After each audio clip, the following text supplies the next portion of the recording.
देश मना रहा है राष्ट्रीय एकता दिवस। राष्ट्रीय एकता दिवस पर केवड़िया में हुआ शानदार कार्यक्रम का आयोजन।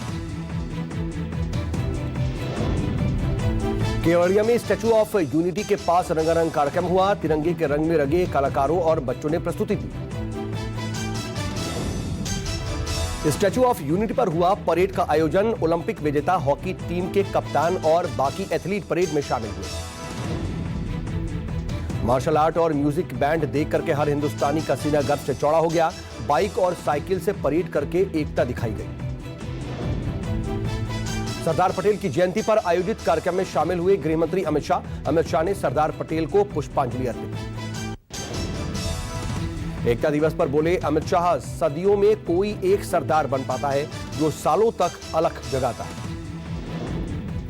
सदियों में कभी कोई एक ही सरदार बन पाता है और जब सदियों में कभी कोई एक सरदार बन पाता है, वो एक सरदार सदियों तक अलग जगाता है। अमित शाह ने कहा, आज आसमान को छूने वाली स्टैच्यू ऑफ यूनिटी पूरी दुनिया को संदेश दे रही है कि भारत का भविष्य उज्जवल है। विश्व की सबसे ऊंची प्रतिमा सरदार साहब की हम सब की नजर के सामने है। स्टैच्यू ऑफ यूनिटी पूरी दुनिया को संदेश है कि भारत की एकता को कोई तोड़ नहीं सकता। सीएम योगी ने राष्ट्रीय एकता दिवस के मौके पर बाइक रैली को हरी झंडी दिखाई। कहा, भारत के एकता और अखंडता को शिल्पी सरदार। आज भी लोकतांत्रिक मूल्यों और आदर्शों के साथ दुनिया के सबसे बड़े लोकतंत्र के रूप में आज भारत की प्रतिष्ठा दुनिया में है। राष्ट्रीय एकता दिवस के मौके पर पीएम मोदी ने इटली से एक वीडियो संदेश जारी किया। कहा, सिर्फ इतिहास में नहीं बल्कि हमारे दिलों में है सरदार पटेल। पीएम मोदी बोले, एक भारत श्रेष्ठ भारत के लिए जिसने जीवन का हर पल समर्पित किया वो सरदार।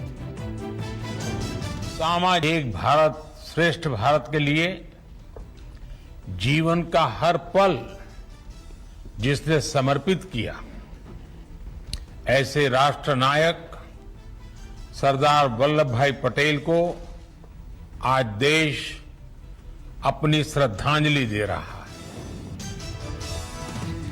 वीडियो संदेश में पीएम ने कहा, हम एक रहेंगे तभी आगे बढ़ पाएंगे। देश अपने लक्ष्यों को तभी प्राप्त कर पाएगा। अपने लक्ष्यों को हम एक रहेंगे तभी आगे बढ़ पाएंगे। देश अपने लक्ष्यों को तभी प्राप्त कर पाएगा। सरदार पटेल को प्रियंका ने नमन किया। प्रियंका बोली, सरदार पटेल ने बुलंद की थी किसानों के हक की आवाज। इंदिरा गांधी की 37वीं पुण्यतिथि आज। राहुल गांधी ने शक्ति स्थल पहुंच करके पूर्व प्रधानमंत्री को दी श्रद्धांजलि। राहुल गांधी ने ट्वीट किया और कहा, मेरी दादी अंतिम घड़ी तक निडरता से देश की सेवा में लगी रहीं। उनका जीवन हमारे लिए प्रेरणा स्रोत है। सीएम योगी के गढ़ में आज प्रियंका गांधी की हुंकार। प्रतिज्ञा यात्रा में होंगी शामिल। गोरखपुर में जनसभा को संबोधित करेंगी प्रियंका गांधी। सीएम भूपेश बघेल और सलमान खुर्शीद समेत कई नेता रहेंगे मौजूद। आज अयोध्या दौरे पर रहेंगे सीएम योगी। दीपोत्सव की तैयारियों का लेंगे जायजा। 5वें दीपोत्सव को भव्य तरीके से मनाने की हो रही है सीएम योगी की तैयारी। 9 लाख दियों से रोशन होगी रामनगरी। आज सहारनपुर में एआईएमआईएम चीफ असदुद्दीन ओवैसी की रैली। ओवैसी शोषित वंचित समाज सम्मेलन को संबोधित करेंगे। आज आरएलडी प्रमुख जयंत चौधरी लखनऊ में जारी करेंगे घोषणा पत्र। किसानों और मजदूरों के मुद्दे पर होगा जोर। आरएलडी ने घोषणा पत्र को लोक संकल्प 2022 का दिया है नाम। लोगों की रायशुमारी के लिए पार्टी लोक संकल्प संवाद भी करेगी आयोजित। पीएम मोदी के इटली दौरे का आज आखिरी दिन। आज जलवायु परिवर्तन पर होगी चर्चा। G20 शिखर सम्मेलन के बाद पीएम ग्लासगो के लिए रवाना होंगे। ग्लासगो में होने वाले COP26 सम्मेलन में शामिल होंगे। G20 के मंच से पीएम ने कोवैक्सीन को ग्लोबल मान्यता न मिलने का मुद्दा उठाया। जल्द अप्रूवल दे WHO। G20 सम्मेलन के लिए इटली गए पीएम मोदी का कोरोना वैक्सीन को लेकर के बड़ा बयान। कहा, भारत विश्व के लिए 5 बिलियन वैक्सीन डोज का उत्पादन करेगा। तेल पर महंगाई की मार लगातार जारी। देश में लगातार 5वें दिन बढ़े 35 पैसे पेट्रोल और डीजल के दाम। मुंबई में पेट्रोल 115 तो डीजल 106 रुपए के पार। दिल्ली में आज 1 लीटर पेट्रोल के दाम 109 रुपए 34 पैसे हुए। मध्य प्रदेश के बालाघाट में सबसे ज्यादा महंगा मिल रहा है पेट्रोल। बालाघाट में 120 रुपए 6 पैसे प्रति लीटर बिक रहा है पेट्रोल। दिल्ली यूनिवर्सिटी अपने नए कॉलेज और सेंटर्स का नाम वीर सावरकर और सुषमा स्वराज पर रखेगी। दिल्ली यूनिवर्सिटी की कार्यकारी परिषद ने लिया ये फैसला। दिवाली के बाद डीयू के सभी कॉलेज खोलने को लेकर के फैसला किया जाएगा। दिल्ली सरकार की गाइडलाइन आने के बाद पूरी तरह से खोले जा सकेंगे कॉलेज। ड्रग्स डील में नवाब मलिक का समीर वानखेड़े पर नया आरोप। प्राइवेट आर्मी का रैकेट बना करके उगाही करते हैं वानखेड़े। नवाब मलिक का कहना है कि किसी के पास से कोई ड्रग नहीं मिली, फर्जी तरीके से लोगों को फ्रेम किया गया। नवाब मलिक का आरोप, वानखेड़े ने एक प्राइवेट आर्मी बनाई हुई थी जिसमें किरण गोसावी और फ्लेचर पटेल जैसे लोग शामिल थे।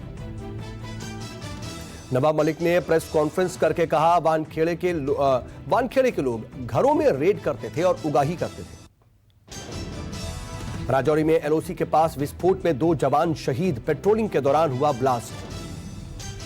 जिस तरह धमाका हुआ, जिस जगह पर हुआ, उस स्थान पर सेना ने बारूदी सुरंग बिछाई हुई थी ताकि सीमा पार से घुसपैठ रोकी जा सके। 20 दिन बाद खोला गया पुंछ हाईवे। जंगलों में चल रहे एनकाउंटर के चलते बंद था हाईवे। प्रशासन ने स्थानीय किसानों के आने जाने की अनुमति दी।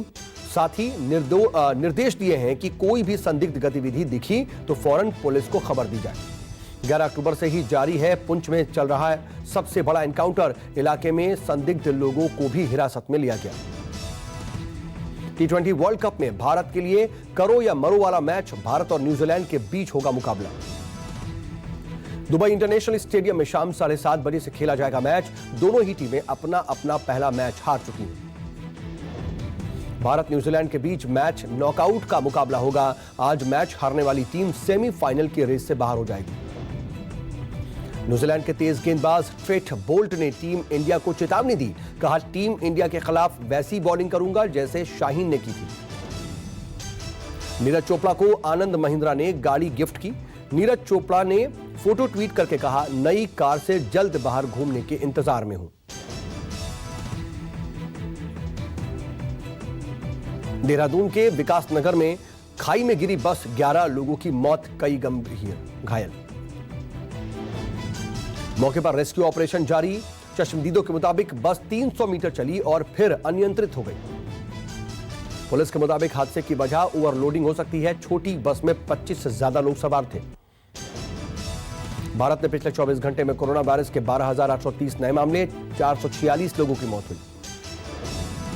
एक दिन में 14,667 लोग रिकवर भी हुए। कुल एक्टिव मरीजों का आंकड़ा 1,59,000 पहुंचा। बंगाल में घटते संक्रमण के बाद छूट बढ़ाई गई। लोकल ट्रेनों को 50% की क्षमता के साथ चलाने की अनुमति दी गई। बंगाल में अब गैर जरूरी दफ्तर भी 50% क्षमता के साथ खुल सकते हैं। इसके अलावा इमरजेंसी दफ्तरों में 100% अटेंडेंस की छूट है। दिल्ली के बाजारों में उमड़ी भारी भीड़। चांदनी चौक पहुंचे लोगों ने कहा, पिछले साल कोरोना के डर से बाहर नहीं निकले थे। दीपावली की खरीदारी के लिए करोल बाग बाजार में भी भीड़। लोगों ने कहा, इस बार भी हम सावधानी से दिवाली मनाएंगे। यूपी के गोरखपुर में डेंगू का कहर। पिछले 48 घंटे में डेंगू के 11 नए मरीज पाए गए। मरीजों की संख्या बढ़कर के 36 हुई। बिहार की राजधानी पटना में भी बढ़ा डेंगू। अस्पताल में लगातार बढ़ रही है मरीजों की संख्या। दिल्ली में डेंगू चिकनगुनिया रिजर्व बेड बढ़ाने के आदेश। कोरोना के इलाज के आरक्षित बेड होंगे इस्तेमाल। दिल्ली में बढ़ते डेंगू, मलेरिया और चिकनगुनिया के केस को देखते हुए दिल्ली सरकार के स्वास्थ्य विभाग ने बेड बढ़ाने का आदेश जारी किया। अरुणाचल प्रदेश के तवांग में बौद्ध भिक्षुओं के साथ एनडीआरएफ ने की मॉक ड्रिल। 200 भिक्षुओं के साथ की मॉक ड्रिल। पंजाब के जालंधर के गांवों में लोगों ने अपने घरों की छत पर डिजाइनर पानी की टंकी बनवाई। दूर दूर से लोग आते हैं इसे देखने। यहां लोगों की पहचान उनके घरों पर बने पानी की टंकियों से होती है। गांव के ज्यादातर लोग विदेश में रहते हैं। मध्य प्रदेश के जबलपुर में मिट्टी के दियों और मूर्ति बनाने वाले खुश। इस दिवाली दियों की अच्छी बिक्री की उम्मीद। दिवाली से पहले गुजरात के सूरत में कपड़ा व्यापारियों को अच्छे व्यापार की उम्मीद। दिवाली के मौके पर खरीदारी के लिए बाजारों में जुटी भीड़। पश्चिम बंगाल के नॉर्थ 24 परगना में बाजारों में भारी संख्या में उमड़े लोगों ने किया कोरोना नियमों का सरेआम उल्लंघन।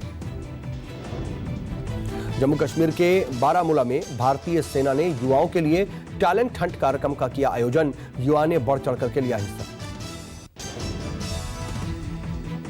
पाकिस्तान में फिर अल्पसंख्यकों पर हुआ हमला। मनजिंदर सिरसा की मांग, सख्त कार्रवाई करे पाकिस्तान। पाकिस्तान के कोटरी में पूजा स्थलों को निशाना बनाया गया है। बता दें कि हमलावरों ने मंदिरों में तोड़फोड़ करके जेवर भी लूटे थे। राजकीय सम्मान के साथ पुनीत राजकुमार का किया गया अंतिम संस्कार। कर्नाटक के सीएम ने दी अंतिम विदाई। 29 अक्टूबर को दिल का दौरा पड़ने की वजह से पुनीत सरकार का निधन हो गया था। पुनीत के निधन के बाद से साउथ से लेकर के बॉलीवुड तक सभी को गहरा सदमा लगा है। अंतिम संस्कार के पहले पुनीत राजकुमार के पार्थिव शरीर को कांतिरवा स्टेडियम में रखा गया। इस दौरान एक सार्वजनिक जुलूस भी निकाला गया। राजस्थान के झुंझुनू में एक दलित छात्र के टीचर ने की बेरहमी से पिटाई। छात्र की उंगलियों में आया फ्रैक्चर। 10वीं के इस छात्र ने पीड़ित छात्र के साथ मारपीट की गई थी और इसकी शिकायत करने टीचर के पास पहुंचा था छात्र की पिटाई से ग्रामीणों में आक्रोश। पुलिस ने टीचर के खिलाफ केस दर्ज किया। गुजरात में एक दलित परिवार के मंदिर में प्रवेश करने पर बवाल। दलित परिवार पर जानलेवा हमला। कच्छ में एक गांव में मंदिर में पूजा करने गया था परिवार। भीड़ ने दलित परिवार पर हमला किया। करीब 20 लोगों ने की दलित परिवार की पिटाई। 5 लोग गिरफ्तार, 15 आरोपी हुए फरार। शहनाज गिल का गाना सुनकर के इमोशनल हुए अफगान क्रिकेटर रशीद खान। सना के लिए मांगी दुआएं, सिद्धार्थ के लिए गाया था गाना। सिद्धार्थ को याद करके सना के फैंस की आंखें हुई नम। यूट्यूब पर बेहद अच्छा रिस्पांस मिल रहा है गाने को। द कपिल शर्मा शो में कॉमेडियन कृष्णा अभिषेक ने अर्चना पूरन सिंह का उड़ाया मजाक। अर्चना ने दिया जोरदार जवाब। उर्फी जावेद ने टीवी सेलेब हिना खान के फैशन सेंस पर कसा तंज। कहा किसी भी सेलेब का फैशन सेंस अच्छा नहीं। नमस्कार, मैं हूं मानक गुप्ता। अगर आपको हमारा ये वीडियो पसंद आया हो तो इसे लाइक और शेयर जरूर करें और हां, हमें सब्सक्राइब और फॉलो करना ना भूलें ताकि आप देश और दुनिया की कोई खबर मिस ना करें। तो जुड़े रहिए हमारे साथ और देखते रहिए न्यूज़ 24।